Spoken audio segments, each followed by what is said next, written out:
tugiye gukomeza na Rando. Ikibazo cya mbere uratubwira ibinyabiziga ndakumirwa birangwa n'iki? Twahoze tubona ko ari bitatu, birangwa n'iki?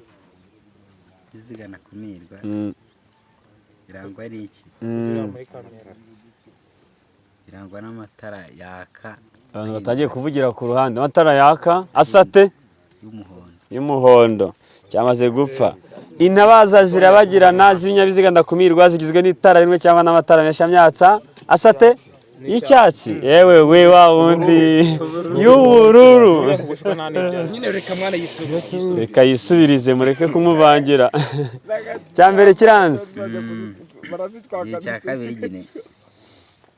Batubwira abagenda mu nzira nyabagendwa babujijwe kwata urabizi ibyo ari byo? Kwata, tubujijwe kwata ibintu bitatu. Ni ibihe bitatu tubujijwe kwata igihe tugenda mu nzira nyabagendwa? Kwata ubwo kirapfuye.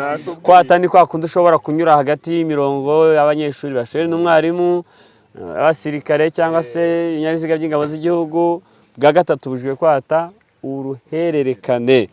Ingingo ya 38 mu igazeti. Ikibazo cya gatatu batubaza bavango mu bitegekwa n'umukozi ufite ibasha tuzi ko hari ukuboko kuzamuye, amaboko arambuye. Icya gatatu ni ukuzunguza intambike itara. Iryo tara risarite ritegeka iki? Iry'umuhondo.